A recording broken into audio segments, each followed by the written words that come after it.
करीब 10 साल की मन्नतों के बाद एक घर में एक बेटे का जन्म होता है। जब बेटे का जन्म होता है तो घर में खुशियों के गीत गाए जाते हैं। मम्मी पापा परिवार के लोग उस बच्चे का नाम अव्यान रखते हैं। अव्यान का बड़ा ख्याल रखा जाता था। जो भी देखता था उसके बारे में तरह तरह की बातें भी करने लगता था।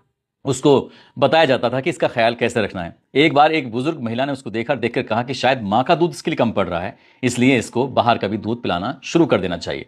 बच्चा लगभग हो जाता है 5 महीने के आसपास का। जब उसे बाहर का दूध पिलाया जा रहा था तो ये सलाह मशवरा साफ साफ दे दिया गया था कि इसको गाय का दूध ही पिलाना, और जब भी गाय का दूध पिलाओ तो वो इसके हिसाब से गाढ़ा हो सकता है, थोड़ा सा पानी जरूर मिला देना।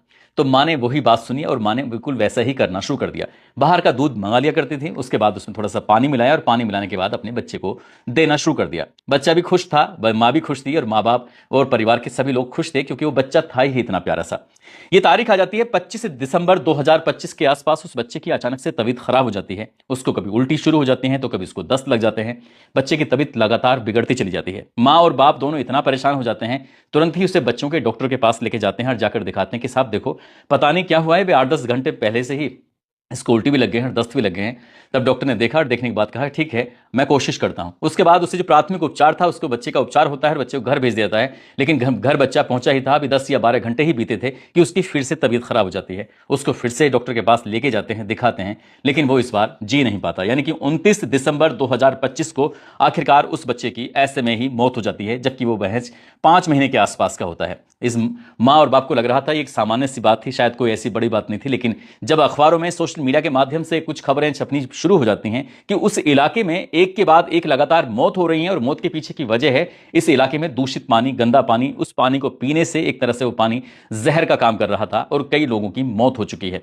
माँ बाप को याद आता है कि हमारे बच्चा भी तो दूध में उसको पानी मिला के दे रहे थे, और पानी वही पानी है जिसको आम लोग पी रहे हैं, जिसकी वजह से बड़ी संख्या में सैकड़ों से ज्यादा लोग बीमार हो चुके हैं। जैसे ही माँ बाप को यह बात पता चलती है तो माँ बाप का रो रो कर बुरा हाल हो जाता है। और बुरा हाल इसलिए हो जाता है कि 10 साल की मन्नतों के बाद आखिरकार अव्यान पैदा हुआ था, और अव्यान की जब मौत हो जाती है तो उसका फोटो पूरे देश भर में वायरल हो जाता है।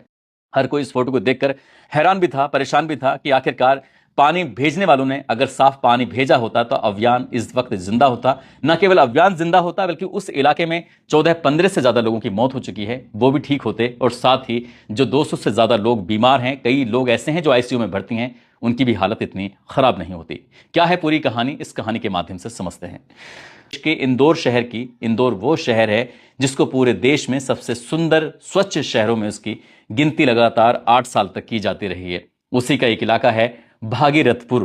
भागीरथपुर का रहने वाला दिनेश भारती वर्मा, इसने 15 अक्टूबर 2025 को एक शिकायत दर्ज कराई थी कि साहब वार्ड नंबर 11 है, और वार्ड नंबर 11 में एक मंदिर है, मंदिर में एक कुआं है, और कुएं के अंदर पानी आता है, और ऐसा फील होता है, ऐसा लगता है उस पानी को पीने के बाद जैसे बोरवेल का पानी और नाले का पानी आपस में मिक्स हो गया है, वही पानी इस कुएं में आ गया है। जब यहाँ पे आश्रम में श्रद्धालु आते हैं तो इन श्रद्धालुओं को पानी पीने में दिक्कत होती है। उन्हें ऐसा लगता है जैसे इसके अंदर से दुर्गंध आ रही है। शिकायत की थी, उसकी शिकायत के समाधान की मांग की थी, लेकिन जिन लोगों से शिकायत की थी उन लोगों ने इस शिकायत को इतनी गंभीरता से नहीं लिया, और बात ये आई गई हो जाती है। श्रद्धालु वैसे भी वहां पर एक अब आया तो हो सकता है कि अगली बार उसका नंबर 15-20 दिन में आए। श्रद्धालु तो आते और जाते भी रहते हैं। इसी तरह से वक्त आगे बढ़ जाता है। ये अक्टूबर का पूरा महीना गुजर जाता है। लगभग 15 नवंबर 2025 के आसपास की बात है। इसी इलाके यानी कि भागीरथपुर की रहने वाली एक महिला होती है, इसका नाम होता है शिवानी थकले। शिवानी थकले ने भी ठीक ऐसे ही शिकायत की थी, और उसने तो इससे बढ़कर शिकायत की थी। उन्होंने कहा कि जो हमारे इलाके में पानी आता है ना, उस पानी को देखकर ऐसा लगता है जैसे उसके अंदर तेजाब है, एसिड है, उसके पीने से कुछ इस तरह की दिक्कतें हो रही हैं। इस पानी की जो भी शिकायतें हैं उसको दूर कर दिया जाए। उसकी शिकायत को भी ठीक ऐसे ही लिया जाता है जैसे कि दिनेश वर्मा की शिकायत को लिया जाता है। शिवानी थकले की शिकायत को भी नजरअंदाज कर दिया जाता है, और उसकी शिकायत भी आई गई हो जाती है। वक्त आगे बढ़ रहा था, और जैसे वक्त आगे बढ़ रहा था, ये 18 दिसंबर 2025 की बात है। इसके बाद से उस इलाके की जो पानी था उसमें बदबू आनी शुरू हो जाती है। अब लोगों को दिक्कतें होनी शुरू हो जाती हैं कि नर्मदा वाटर सप्लाई में बहुत ज्यादा तेज दुर्गंध आने लगती है, और आसपास में कोई पानी था ही नहीं। लोगों को मजबूरी में वही पानी पीना पड़ रहा था। जैसे जैसे लोग पानी पी रहे थे वैसे वैसे उनकी तबीयत भी बिगड़ने लगती है। हालांकि आसपास के लोगों ने शिकायत करना भी शुरू कर दिया। अक्सर होता क्या है कि जो आसपास के लोग होते हैं, कुछ जागरूक लोगों से शिकायत करते हैं कि भाई हमारे यहाँ नाली की दिक्कत है, हमारे यहाँ पानी की दिक्कत है, या सफाई की दिक्कत है। तो जागरूक लोग वो आसपास की नगर पालिका, नगर पंचायत, नगर महापालिका, इस तरह से जाकर वहां पर शिकायत वगैरह कर देते हैं कि भाई देखो, या नगर निगम में कि हम उस फला मोहल्ले में दिक्कत है, लेकिन जो जागरूक लोग थे वो पहले से ही शिकायत कर चुके थे और उनकी शिकायत को गंभीरता से नहीं लिया गया था। हालांकि ऐसे बताया जाता है कि 4 जोन में 23 से ज्यादा औपचारिक शिकायत पहुंची थी।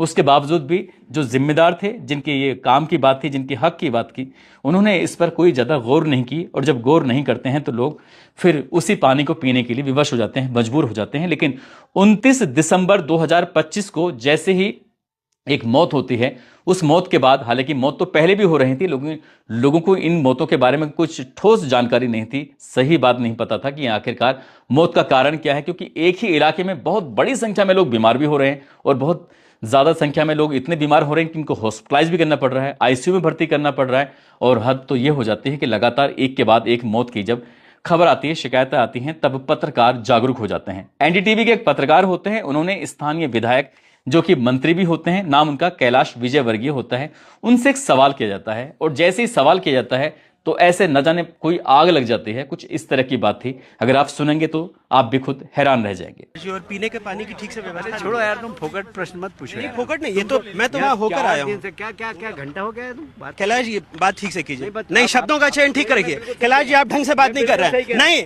आप ये क्या शब्द। जैसे कि आपने सुना है कि पत्रकार ने सवाल किया और सवाल पूछने के बाद उसे किस तरह का जवाब मिलता है, इसके बाद तो पूरे देश का मीडिया एक तरह से खड़ा हो जाता है। मीडिया ने एक के बाद एक सवाल दागना शुरू कर दिया। मीडिया ने जब पूछना शुरू किया कि आखिरकार इसके पीछे की वजह क्या है, फिर मामला हाईकोर्ट भी पहुंच जाता है। और जब मामला हाईकोर्ट पहुंचता है तो हाईकोर्ट इस मामले में जवाब तलब करना शुरू कर देता है। लेकिन सरकार की बात देखिए, सरकार ने जब जवाब दिया तो सरकार ने कहा कि 4 ही लोगों की मौत हुई है, बाकी जो मौतें हैं उनके बारे में वो सामान्य मौतें हैं, इस तरह की कोई बात नहीं है। लेकिन हाई कोर्ट से एक अपील की जाती है कि मीडिया पब्लिकेशन पर रोक लगाने की जब मांग की जाती है, हालांकि इस पर मीडिया की जो बात आती है तो हाई कोर्ट इस पर कोई टिप्पणी नहीं करता और बाकी जो जानकारी होती है उसके बारे में पूछा जाता है कि इसके पीछे कौन जिम्मेदार है, कौन नहीं है, और आपने क्या कार्रवाई की है, आगे क्या हो रहा है, क्या नहीं हो रहा है। इस तरह की बातें थी। मीडिया लगातार इस मामले की कवरेज कर रहा था और सरकार तो कहने लगती है कि 4 लोगों की मौत हुई है और राष्ट्रीय मानव अधिकार आयोग के पास जो रिपोर्ट पहुंचती है वो लगभग 7 लोगों के मरने की रिपोर्ट पहुंचती है।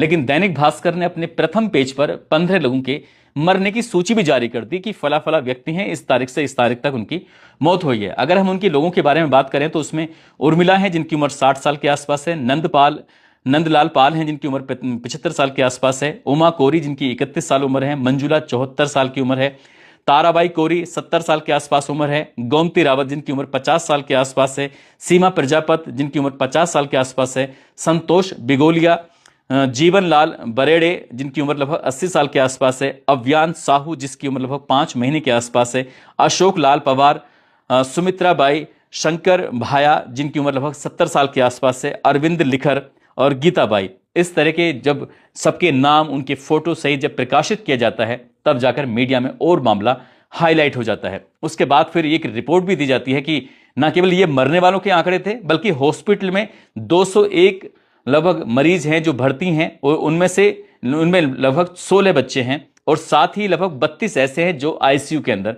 भर्ती हैं। इनकी वो जिंदगी और मौत की जंग लड़ रहे हैं। डॉक्टर उनके पास कितना उनका इलाज कर पाते हैं, वो कितना बच पाते हैं, नहीं बच पाते हैं, इसके बारे में कुछ नहीं कह सकते। साथ ही अब इसमें जांच शुरू हो जाती है। जो आसपास का इलाका था भागीरथपुर का, वहां पे कैंप भी लगाया जा रहा था, वहां सर्वे भी किया जा रहा था और जांच भी की जा रही थी कि कितने लोग बीमार हैं, क्या है। तो 8,571 लोगों की जांच होती है और सर्वे में ये पता चलता है कि 2,456 के आसपास मरीज पाए जाते हैं और उनका प्राथमिक उपचार भी किया जाता है, उनको दवा भी दी जाती है और फिर ये संदेश दिया जाता है कि घर में जो पानी आ रहा है उसको उबाल कर ही पीना, बिल्कुल ऐसे मत पीना जैसे क्या पहले सामान्य रूप से आप पानी पी रहे थे।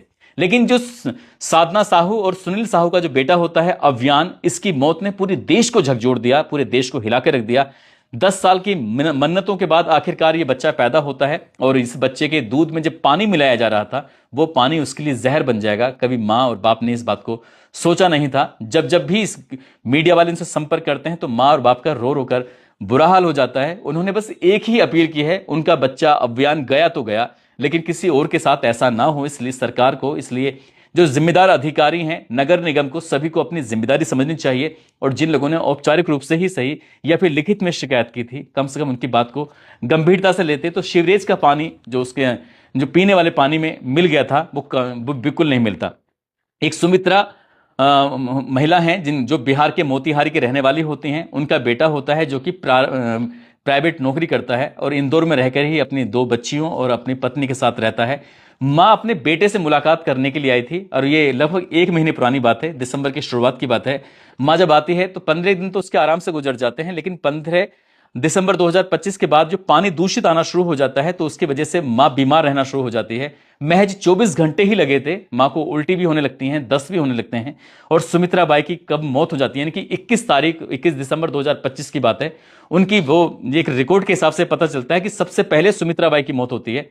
और जब ये मीडिया में, अखबार में खबर प्रकाशित होती है 29 और 30 और 31 दिसंबर के आसपास, तब घर वाले भी जाकर ये रिकॉर्ड देते हैं कि हमारी माँ की भी कुछ इसी बीमारी की वजह से मौत हुई है। और लोगों ने फिर आके ये आंकड़े देना शुरू किया, तब जाकर पता चलता है।